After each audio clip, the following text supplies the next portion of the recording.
Olá, hoje vamos falar de consciência, o que eu chamo da grande meta humana. E vocês vão dividir e compartilhar isso comigo e entender um pouco mais a respeito desse aspecto que no meu modo de ver é fundamental, é a grande, como eu chamo, a grande meta humana.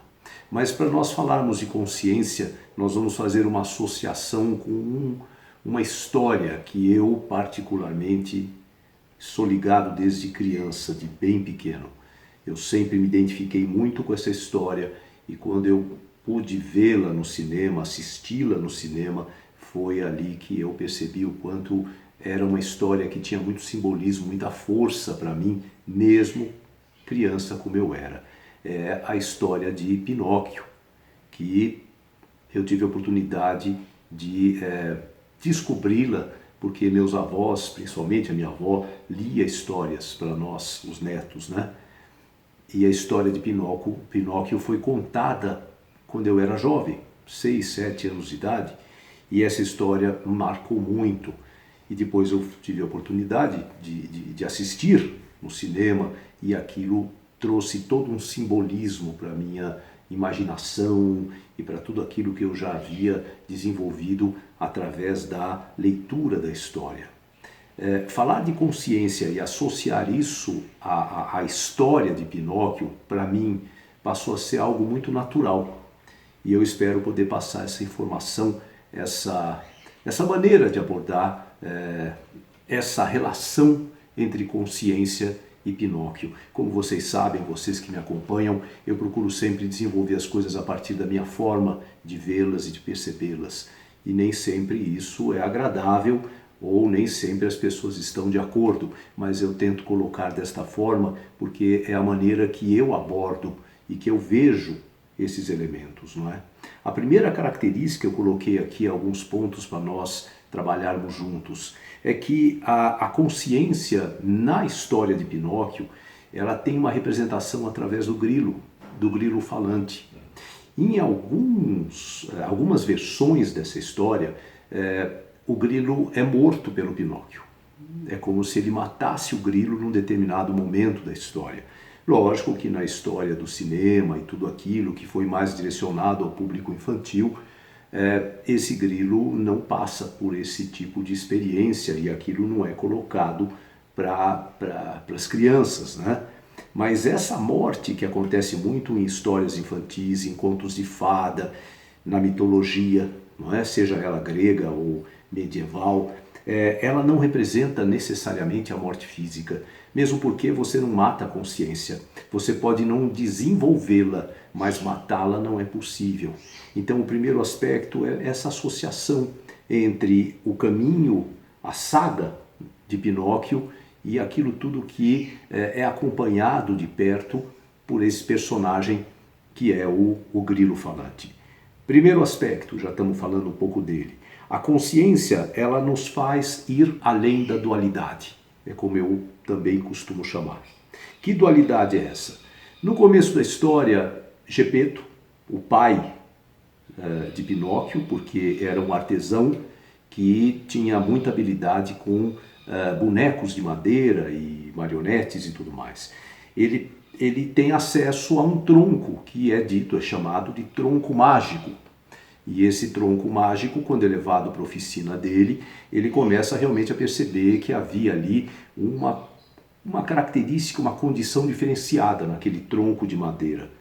E por ser diferente, ele resolve esculpir esse boneco, que ele chama de Pinóquio porque está ligado à palavra pinha, que tem a ver com broto, com algo que está vindo, por vir, como também acontece nas cartas do tarô. A primeira carta, que é uma carta sem número, é uma carta que se refere ao touro, como é chamado, que é um broto, é algo que vai se manifestar e que vai viver as etapas que são narradas e são expressadas nas cartas do tarô. Então, Pinóquio também tem muita relação com essa questão de pinha, o broto. E naquele momento, aquele tronco passa a ter forma, a forma de um boneco. E aquele boneco recebe vida, segundo a história, através de uma fada. A dualidade começa aí. A saga da consciência começa aí. A missão de percorrer este longo caminho que me leva à ampliação e ao desenvolvimento da minha consciência. Porque ali eu tenho estabelecido o corpo e a alma. Ali eu começo a minha jornada na Terra. Eu novamente ingresso na experiência terrena, na experiência que vivemos aqui. O tronco passa a ter uma forma e aquela forma passa a receber vida, mais ou menos isso, e aquilo tudo começa a desenvolver a grande meta da consciência. A consciência por si é uma meta, buscá-la, desenvolvê-la, mas dentro dessa meta existe um grande passo, ir, como eu coloquei aqui para vocês, ir além da dualidade, ir além dessa questão que envolve o corpo e a alma. O segundo aspecto, para mim, é o mais interessante, é o que mais me envolve. Seria separar, a consciência traz isso, separar o que é verdadeiro do que é falso. E você vê que na história é interessante porque a fada que dá vida a Pinóquio, ela diz a ele, você terá boas condutas, você terá atitudes de respeito a seu pai e tudo mais.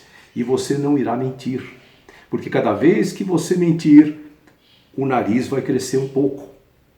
Então, além dessa questão da dualidade, de você ter ali a necessidade de ter consciência de um corpo, do ego e do ser, você também vê um outro ponto aí do caminho para o desenvolvimento da consciência, que também está muito ligado a essa história tão mágica. É quando a fada dá vida a ele descobre que ele ali existe como um ser, vamos dizer assim, e a fada diz, você não pode ter más condutas e você não pode, não deve mentir, que é o aspecto que mostra indiretamente, de uma forma mais rebuscada, de uma forma mais metafórica, mais cifrada, que o caminho da consciência é um caminho que faz com que, além da dualidade, eu vou naturalmente aprendendo a separar o que é verdadeiro do que é falso. A mentira aqui não tem um sentido moralista,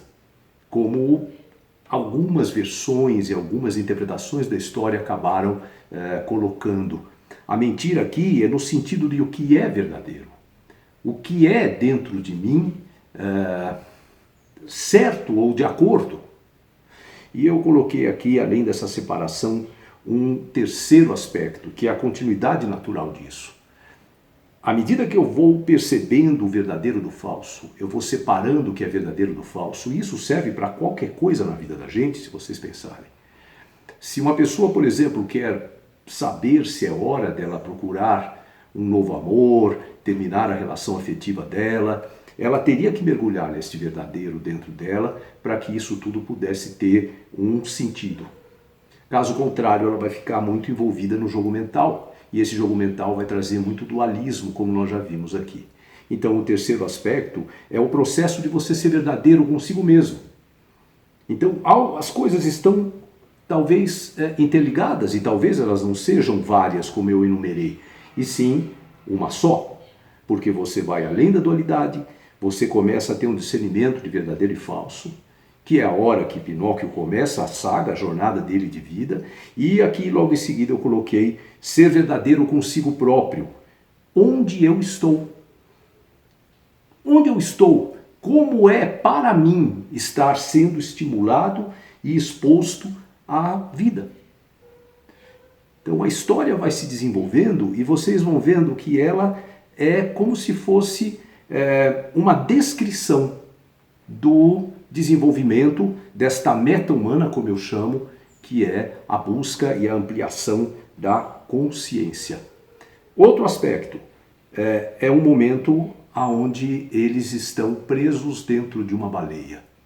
Inicialmente, o pai vai buscar por ele, porque ele se perde várias vezes em atitudes e ele não consegue ser verdadeiro com ele mesmo. Este é o caminho da consciência, onde eu nem sempre consigo estabelecer uma fidelidade com a minha natureza, com a minha essência. E numa dessas vezes o pai, desesperado, Gepeto, vai procurá-lo e dizem a ele que ele foi rumo ao mar. E Gepeto sai de barco à procura do filho e é engolido por uma baleia, que é um simbolismo fortíssimo, existe até na história de Jonas e em algumas outras. E Gepeto ali fica, dentro da baleia, sem saber o que fazer ali. Dias depois, Pinóquio, procurando pelo pai, acaba sendo engolido pela própria baleia. E os dois se veem novamente juntos. Isso também é muito interessante porque você vai percebendo que as situações elas são envolvidas por aspectos, vamos chamar de mágicos. São situações que vão colocando as pessoas ligadas umas às outras ou revendo pessoas depois de um tempo e de repente, naquele oceano, Pinóquio é engolido pela mesma baleia. A baleia, estar no ventre da baleia, é um sinal de que algum processo interno está se desenvolvendo. No caso, a consciência. Ambos estão juntos nessa jornada, que é outra característica. E, de repente, ali, Pinóquio pergunta o que é aquele clarão, aquela claridade no teto, dentro do ventre da baleia. E o pai diz que, de um tempo em tempo, ela esguicha, como se ela estivesse tendo um processo de respiração ou coisa do tipo, ele não sabia dizer o que era. E Pinóquio observa que dava para se segurar e pegar carona naquele esguicho e ser lançado para fora do corpo da baleia. Então esse aspecto, que é a atenção, é muito importante. Concentração não é atenção, no meu modo de ver. A concentração é algo mais mental. É algo que eu faço através do meu raciocínio, da minha mente, do ego. A atenção é algo mais superior. Porque na atenção eu não tenho dualidades. E nós já vimos que uma das características, um dos caminhos para a consciência é ir além da dualidade. Na atenção, eu também consigo um outro aspecto que nós trouxemos aqui. O processo de ser verdadeiro consigo próprio. Você está inteiro ali. E você percebe nos pequenos detalhes, nas pequenas coisas, você percebe grandes aspectos. O caminho para a consciência é um caminho de observação. O caminho para a consciência é um caminho de atenção. E essa atenção, quando Pinóquio revê o pai no ventre da baleia, ele demonstra, porque ele percebe rapidamente aquele orifício que o pai preso ali na baleia não conseguia perceber. Ambos ali vivem juntos, cada um da sua maneira, um processo, vamos chamar de iniciação. Provavelmente aqui a consciência já tenha começado a despertar e a se instalar em ambos. Tem mais 3 pontos para eu colocar aqui para vocês pensarem.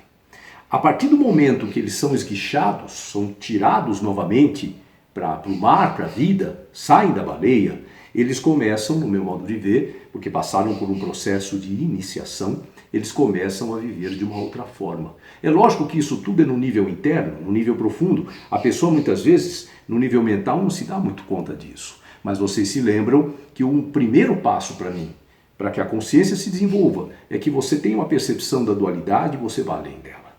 Então, de alguma forma, a pessoa sente que ela está mudada.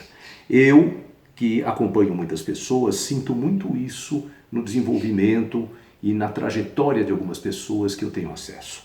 A pessoa, de repente, diz para mim, algo está mudando em mim, algo está diferente em mim. E nesse momento eu coloquei uma característica muito importante da consciência. Quando ela começa a se manifestar, já não é mais necessário buscar o sentido das coisas. Pessoas que ficam questionando muito por que isso, por que aquilo, por que ele me deixou, por que me puxaram meu tapete no emprego, são pessoas que ainda, isso é uma demonstração para mim, de que ainda não desenvolveram, não ampliaram o processo da consciência. Porque a hora que essa consciência passa por uma iniciação, que no caso de Pinóquio é simbolizado pela baleia, você já não sente mais a necessidade de buscar as coisas, principalmente as respostas. A consciência, quando ela começa a se instalar na gente, no ser humano, eu não preciso mais buscar respostas. Eu já não questiono tanto. Eu já vivo com mais atenção, como eu coloquei aqui a vocês. E ao mesmo tempo que eu vivo com esta atenção, eu já não fico questionando as experiências. Eu já não fico tentando entendê-las. Elas são um processo. E nesse aspecto, eu coloquei aqui uma frase que um dia eu escutei de um senhor. Eu guardo muitas coisas, vocês que me acompanham já perceberam isso. Um dia um senhor me disse: Teco, Deus é inevitável. Eu nunca mais vou esquecer isso. Por isso compartilho com vocês. E ele disse, assim como as leis cósmicas, não as leis dos homens, assim como as leis, Teco, Deus é inevitável. Você não pode evitar as leis, seja da gravidade e muitas outras. Então como é que você quer evitar Deus? Provavelmente, o processo da consciência é um processo inevitável, porque é algo que nos é dado. A oportunidade dessa ampliação, a oportunidade de comungar e de estabelecer uma comunhão verdadeira com a vida, com a existência. E talvez esse seja realmente o penúltimo item. Quando, além de eu ter percebido que eu não preciso mais buscar por respostas, que eu não preciso mais ficar questionando as coisas, eu também me dou conta de que as leis, e que acima das leis, esta força chamada Deus, é inevitável. Se eu começo a ampliar a minha consciência, eu começo a ter a influência mais direta, mais intensa desta força cósmica chamada Deus, que é uma força talvez universal. E um último item. Quando a consciência se estabelece, eu começo a perceber que a vida flui. Ela flui. As coisas andam. As coisas têm um movimento. E que eu preciso viver envolto nesta fluência. Eu preciso fazer parte disto. Talvez um salmo como os católicos e outros cristãos também conhecem, que começa o 23 dizendo que o Senhor é meu pastor, queira dizer isso. Queira dizer que num determinado momento eu acredito que esta força atua e que eu tenho consciência e passo a participar desta, como eu já tive a oportunidade de falar com relação ao destino dessa orquestra. O presente e a vida permanentes. É como se tudo isso começasse a fazer um sentido muito profundo dentro da gente.